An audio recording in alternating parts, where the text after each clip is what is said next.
So hello students, welcome back to PSC for CBSE. और आज की इस वीडियो में हम पढ़ने वाले हैं सीबीएसई क्लास 10th इंग्लिश का हमारा नेक्स्ट लेसन, जिसका नाम है ग्लिम्पसेस ऑफ इंडिया। इसके सेकंड पार्ट को डिटेल में डिस्कस करेंगे। फर्स्ट पार्ट अगर अभी तक आपने नहीं देखा है तो उस वीडियो का लिंक आपको डिस्क्रिप्शन बॉक्स में मिल जाएगा। तो साथ में कुछ क्वेश्चन आंसर्स भी देखने वाले हैं। प्रीवियस सारे ही वीडियोज़ के लिंक डिस्क्रिप्शन बॉक्स में मैंशन है। चलिए देखते हैं हम ग्लिम्पसेस ऑफ इंडिया के सेकेंड पार्ट को, जिसका नाम है कुर्ग। अब देखो, घूमना सबको अच्छा लगता होगा, आई होप। तो कुर्ग एक ऐसी ही जगह है इंडिया की, कुर्ग की ही झलक हम इस लेसन में पढ़ने वाले हैं। कुर्ग एक बहुत ही खूबसूरत जगह है इंडिया के अंदर। अगर आपको कभी मौका मिले तो ज़रूर जाइएगा उसको विजिट करने, घूमने। उसी के बारे में है ये। लोकेशन कैसी है उसकी, पूरा नेचुरल ब्यूटी जो है देखने को मिलता है कुर्ग के अंदर, वही यहाँ पर बताया गया है। देखो, Coorg is located between Mysore and Mangalore in Karnataka, making it easy to reach. Coorg जो है वो कहाँ पर लोकेटेड है? मैसूर और मैंगलोर के बीच में, कर्नाटका में, ठीक है। और यहाँ पर पहुँचना आसान है। It is called a piece of heaven. देखो, इंपॉर्टेंट लाइन है आपकी ये कि इसको जो है पीस ऑफ हेवन, स्वर्ग का एक टुकड़ा कहा जाता है। मतलब इतना सुंदर है ये कि इसको स्वर्ग का एक टुकड़ा कहा जा रहा है, बिकॉज ये बहुत ज़्यादा ब्यूटीफुल है और यहाँ पर नेचुरल सीनरी बहुत है। The land is full of rolling hills, green forest and fresh air. ये पूरा लैंड जो है वो हिल से भरा हुआ है, ग्रीनरी से भरा हुआ है, हरे भरे फॉरेस्ट है यहाँ पर, और एक साफ सुथरी ताज़ी हवा है। Evergreen rain forest cover about 30% of the area. और जो सदाबहार वृक्ष होते हैं, रेन फॉरेस्ट होते हैं, वो इस पूरे एरिया का लगभग 30% भाग को कवर किए हुए हैं। 30% भाग जो है यहाँ पर इस पूरे एरिया के अंदर वो एवरग्रीन रेन फॉरेस्ट से कवर है। इसके अलावा कुर्ग किस लिए फेमस है? अपनी कॉफ़ी प्लांटेशन के लिए और स्पाइस गार्डन्स के लिए, ठीक है। यानी यहाँ के मसाले बहुत फेमस हैं और यहाँ पर कॉफ़ी की पैदावार काफ़ी होती है। जब आप एंटर करेंगे तो कॉफ़ी की भीनी भीनी खुशबू एकदम से आपको फील करने को मिलेगी, और स्पाइसेस भी यहाँ पर उगाए जाते हैं। The peaceful environment attract tourist from all over the world. और यहाँ का पीसफुल एनवायरनमेंट जो है वो पूरे वर्ल्ड के अंदर से लोगों को अपनी तरफ खींचता है। इतना ज़्यादा खूबसूरत है ये। चलिए आगे है आपका क्लाइमेट और बेस्ट टाइम क्या है कुर्ग विजिट करने का। अगर आप कभी प्लान करो कि चलो भाई हम कुर्ग विजिट कर दें, तो सबसे अच्छा मौसम कौन सा है, सबसे अच्छा टाइम कौन सा है वहाँ जाने का? देखो, कुर्ग रिसीव करता है heavy rainfall during the monsoon season. यानी मानसून के अंदर तो बहुत ही ज़्यादा यहाँ पर बारिश होती है लगातार, तो तब तो आप अवॉइड करिए वहाँ जाना अगर ज़्यादा बारिश है तो वहाँ पर, ठीक है, मानसून सीजन में। Because heavy rain many tourist avoid visiting during monsoon. क्योंकि मानसून के टाइम पर बहुत ही ज़्यादा हैवी रेन वहाँ पर होती है, तो काफ़ी सारे टूरिस्ट जो है वो अवॉइड करते हैं उस टाइम पर वहाँ जाना। अगर हम कुर्ग को विजिट करने के बेस्ट टाइम की बात करें तो वो कब से कब तक का टाइम है? सितंबर टू मार्च। सितंबर से लेकर के मार्च तक बहुत ही अच्छा टाइम है कुर्ग विजिट करने का। अदरवाइज मानसून आ जाता है, तो इसलिए फिर अब आप अवॉइड करिए। During this time the weather is cool, pleasant and comfortable. क्योंकि इस टाइम में वहाँ का मौसम जो है अच्छा होता है, ठंडा होता है और कंफर्टेबल भी होता है। Light shower sometimes occur making the climate refreshing. हल्की हल्की जब बारिश यानी जो शावर वहाँ पर पड़ता है ना, उससे और भी ज़्यादा क्लाइमेट रिफ्रेश हो जाता है हल्की हल्की सी बूंदों से। The air smells of fresh coffee giving a unique experience. और हवा के अंदर कॉफ़ी की स्मेल जो है वो एक यूनिक एक्सपीरियंस आपको देती है। तो बहुत ही खुशनुमा मतलब वहाँ का मौसम होता है, सुंदर मौसम होता है एकदम से। वहाँ के लोग और वहाँ के लोगों की उत्पत्ति कहाँ से मानी जाती है, मतलब वहाँ के लोगों को कहाँ से माना था कि भाई ये लोग वहाँ के होंगे? तो देखो, the people of Coorg are known as Kodavas. पहली बात आपको ये पता हो कि कुर्ग के लोगों को क्या कहा जाता है? कोडावस। जैसे हम इंडियंस को क्या कहते हैं? भारतीय, है ना, हम भारतीय हैं सब, तो स्पेशली कुर्ग के लोगों को लोग कोडावस भी कहते हैं। उनका दे आर ब्रेव। अब वहाँ के लोगों की खासियत क्या है कि सारे के सारे वहाँ के लोग काफ़ी बहादुर होते हैं, प्राउड होते हैं, इंडिपेंडेंट होते हैं नेचर से, अपने ऊपर डिपेंडेंट होते हैं, वो किसी दूसरे के ऊपर नहीं रहते। और कुछ लोगों को ये भी बिलीव है कि ये डिस्केंडेंट्स हों अलेक्जेंडर की आर्मी से, ठीक है। ऐसा माना जाता है कि अलेक्जेंडर की सेना आई थी और उसमें से कुछ लोग यहाँ पर रह गए थे, तो शायद वहीं से उनका ओरिजिन हुआ है, उन्हीं में से इनकी जो है एक मतलब वही पीढ़ी आगे बढ़ती जा रही है। दूसरी थ्योरी में ये कहा जाता है कि शायद ये लोग अरबिक ओरिजिन से बिलोंग करते हैं, है ना, शायद ये लोग अरबवासी हैं। क्योंकि इनका पहनावा, इनका जो एक तरीके से अपीरियंस है वो कुछ इस तरीके का है कि कुछ लोग मानते हैं कि शायद अलेक्जेंडर की आर्मी का जो एक हिस्सा यहाँ पर रह गया था, उसमें से लोग यहाँ रह गए थे, तब फिर धीरे धीरे पॉपुलेशन बढ़ी। लेकिन दूसरी तरफ कुछ लोगों का मानना है कि शायद ये लोग अरेबिक ओरिजिन से बिलोंग करते हैं। उनकी जो पर्टिकुलर ड्रेस होती है उसको क्या कहा जाता है? कुपिया। कुपिया उसको कहा जाता है। इसके अलावा जो उनका कल्चर है या जो जिस तरीके से लोग शादी करते हैं, जो उनके ट्रेडिशंस हैं, वो main main stream Hindu culture से काफ़ी डिफरेंट है। जो हिंदू कल्चर होता है उससे इनका कल्चर, उनका पहनावा, इनका शादी ब्याह का तरीका वो काफ़ी डिफरेंट होता है। नेक्स्ट है hospitality and martial tradition. Coorg के लोगों के अंदर एक खासियत और है कि वो लोग अपनी हॉस्पिटैलिटी के लिए जाने जाते हैं। हॉस्पिटैलिटी का मतलब होता है मेहमान नवाजी, यानी अतिथि का सत्कार करना, ठीक है। और इनका मार्शल ट्रेडिशन भी काफ़ी फेमस है। कुर्ग के लोग जो है वो काफ़ी हॉस्पिटेबल हैं, यानी काफ़ी मेहमान नवाज हैं। वो लोगों को बहुत अच्छे से ट्रीट करते हैं जो लोग भी वहाँ जाते हैं, और वो गेस्ट को काफ़ी वार्मली वेलकम करते हैं।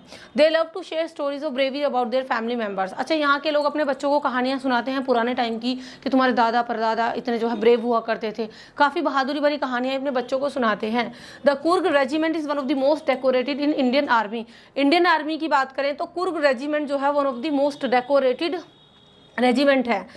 इसके अलावा जो जनरल कैरियप्पा थे, उनका नाम था जनरल कैरियप्पा, तो वो फर्स्ट इंडियन आर्मी चीफ थे और वो भी यहीं यानी कुर्ग से ही बिलोंग करते थे। Kodavas are known for their strong martial tradition. Kodavas यानी कुर्ग के लोगों को जो है उनके स्ट्रॉन्ग मार्शल ट्रेडिशन के लिए भी जाना जाता है। मार्शल आर्ट में शायद ये लोग काफ़ी फेमस होते हैं।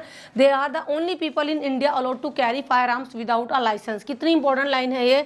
कुर्ग के लोग इकलौते इंडिया के अंदर ऐसे लोग हैं जो बिना लाइसेंस के फायर आर्म्स को कैरी कर सकते हैं, यानी ये हथियार रख सकते हैं, वो भी बिना परमिशन के, बिना लाइसेंस के। वरना विदाउट, हाँ, विदाउट लाइसेंस आपने कभी सुना है कि हथियार रखना मतलब लीगल है? यहीं आपका जो है लीगल माना जाता है। क्यों? इन लोगों को अपने ऊपर बहुत ज़्यादा कंट्रोल है, इनको पता है कहाँ इस्तेमाल करना है कहाँ नहीं करना। तो कुर्ग के अंदर ही लोगों को इकलौता ऐसा वो दिया गया है परमिशन के लोग फायर आर्म्स कैरी कर सकते हैं बिना किसी लाइसेंस के। अगर यहाँ की वाइल्ड लाइफ और रिवर की बात करें तो रिवर यहाँ पर कावेरी बहती है, कावेरी नदी यहाँ पर होती है, और वाइल्ड लाइफ यहाँ की काफ़ी अच्छी है। जंगली पशु जानवर काफ़ी पाए जाते हैं। अगर कावेरी रिवर की बात करें तो ये कुर्ग की पहाड़ियों से ही शुरू होती है। It is full of fish like the large fish fresh water mahseer. और यहाँ के पानी में ही महासीर नाम की जो है मछली पाई जाती है। इसके अलावा यहाँ पर बर्ड्स भी हैं, जैसे कि किंगफिशर हो गई, तो वो भी कावेरी नदी के अंदर ही जो है डाइव करके मछली पकड़ती हैं। एनिमल्स हैं यहाँ पर, जैसे कि स्क्वायरल्स हैं, लंगूर्स हैं, तो वो भी पानी के इर्द गिर्द जो है खेलते रहते हैं।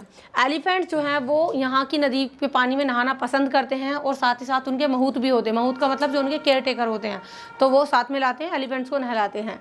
The reason is rich is wildlife and natural beauty, यानी पूरा का पूरा क्षेत्र जो है वो वाइल्ड लाइफ से भरा हुआ है और अपनी नेचुरल ब्यूटी के लिए जाना जाता है। तो यहाँ पर जानवर भी हैं, पशु भी हैं, पक्षी भी हैं, सब कुछ है।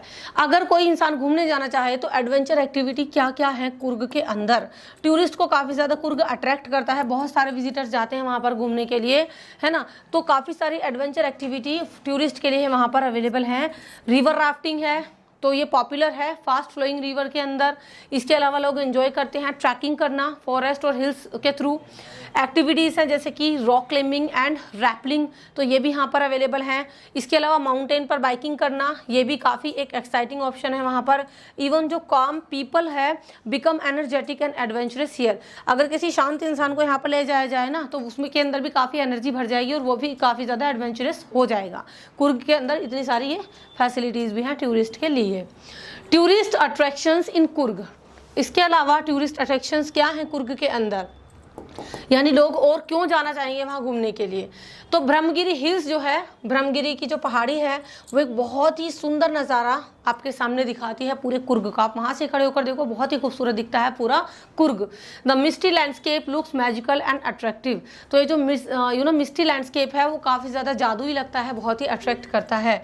Nisarga Dham is a beautiful island connected by a rope bridge. इसके अलावा वहाँ पर एक निसर्ग धामा नाम का एक जो है ब्यूटीफुल आइलैंड है जो कि एक रोप ब्रिज से कनेक्ट करता है। आप ब्रिज के ऊपर चल करके जाएंगे तो निसर्ग धाम नाम का एक ब्यूटीफुल सा आइलैंड भी आपको वहाँ पर मिलता है। तो टूरिस्ट एंजॉय करते हैं वॉक करना, एक्सप्लोर करना इस ब्यूटीफुल प्लेस को। Bylakuppe has one of the largest Tibetan settlements in India. Bylakuppe की बात करें तो वो इंडिया के अंदर सबसे बड़ी जो है एक सेटलमेंट मानी जाती है। तिब्बतन लोगों की सेटलमेंट वो भी वहाँ पर अवेलेबल है। बुद्धिस्ट मॉन्क वहाँ पर पाए जाते हैं जो कि कलरफुल रोब्स के साथ बैठे हुए होते हैं और वो भी एक यूनिक अट्रैक्शन देता है टूरिस्ट को। तो ये सारी चीज़ें हैं कुर्ग के अंदर जो विजिटर को अट्रैक्ट करती हैं अपनी तरफ बुलाने के लिए। तो आई होप आपको कुर्ग जो ये सेकंड पार्ट है समझ में आ गया होगा कि किस तरीके से कितना ब्यूटीफुल है कुर्ग, क्यों लोग वहाँ पर घूमना चाहेंगे, वहाँ के लोग कैसे हैं, क्या वहाँ का कल्चर है, वो सब हमने यहाँ पर पढ़ा है। अभी इसकी एक शॉर्ट समरी है आपके सामने। Now let's see some question answers of the part. पहला है हमारा what is Coorg famous for. काफ़ी इंपॉर्टेंट क्वेश्चन है आपका। कुर्ग किसके लिए फेमस है बताओ? कॉफ़ी प्लांटेशंस के लिए, स्पाइसेस यानी मसालों के लिए, इसके अलावा एवरग्रीन रेन फॉरेस्ट के लिए, अपनी पहाड़ियों के लिए, एडवेंचर एक्टिविटी के लिए जैसे कि राफ्टिंग और ट्रैकिंग या जो है बाइकिंग करना, ये सब के लिए कुर्ग फेमस है। तो इन चीज़ों के आपको नाम ध्यान रखने हैं कि भी हाँ कुर्ग किस किस के लिए फेमस है। सेकंड क्वेश्चन है who are the people of Coorg and what is special about them. Coorg के लोग कौन हैं और उनके बारे में क्या खास बात है। पीपल ऑफ कुर्ग कॉल्ड कोडावस, यानी कुर्ग के लोगों को कोडावस कहा जाता है। वो काफ़ी ब्रेव हैं। हॉस्पिटेबल का मतलब अतिथि का सत्कार करने वाले हैं। They are the only Indians. इसके अलावा यहाँ पर आप एक चीज़ और मेंशन कर सकते हैं कि वो इकलौते ऐसे इंडियंस हैं जो बिना किसी लाइसेंस के फायर आर्म्स कैरी कर सकते हैं। और जो कुर्ग रेजिमेंट है वो हाईएस्ट डेकोरेटेड है इंडियन आर्मी के अंदर। ये सारी की सारी चीज़ें हैं कि भाई हाँ कुर्ग क्यों फेमस है। चलिए अगला हम क्वेश्चन देख लेते हैं। Why is Coorg called a piece of heaven. हमने पढ़ा था स्टार्टिंग में कि कुर्ग को एक पीस ऑफ हेवन कहा जाता है, स्वर्ग का टुकड़ा। क्यों कहा जाता है? पीस ऑफ हेवन इसलिए कहा जाता है क्योंकि इसमें ब्यूटीफुल हिल्स हैं। वही चीज़ है जो पहले क्वेश्चन में हमने देखी थी। ग्रीन फॉरेस्ट है, coffee plantation, river, pleasant weather यानी खुशनुमा मौसम है वहाँ का, और नेचुरल ब्यूटी जो है वो ये इसको एक पैराडाइज से की तरह दिखाती है। अगला क्वेश्चन है what makes the people of Coorg special. ये क्वेश्चन तो हमारा हो गया है। नेक्स्ट है what are the main attractions of Coorg. Coorg की मेन अट्रैक्शन क्या है? Coffee plantation, wildlife, river Kaveri, adventure sports, Brahmagiri hills, Nisarga Dhama and the Tibetan monastery at Bylakuppe. ये सारी खूबियां हैं कुर्ग के बारे में। सो यहाँ पर हमने कुर्ग को अच्छे से पढ़ लिया है। आई होप आपको ये समझ में आ गया होगा। और वीडियो हेल्पफुल लगी हो तो लाइक करें, शेयर करें और चैनल को सब्सक्राइब करना बिल्कुल मत भूलिएगा। चलिए नेक्स्ट वीडियो मिलते हैं इसके थर्ड पार्ट के साथ। Till then take care and goodbye. Thank you so much.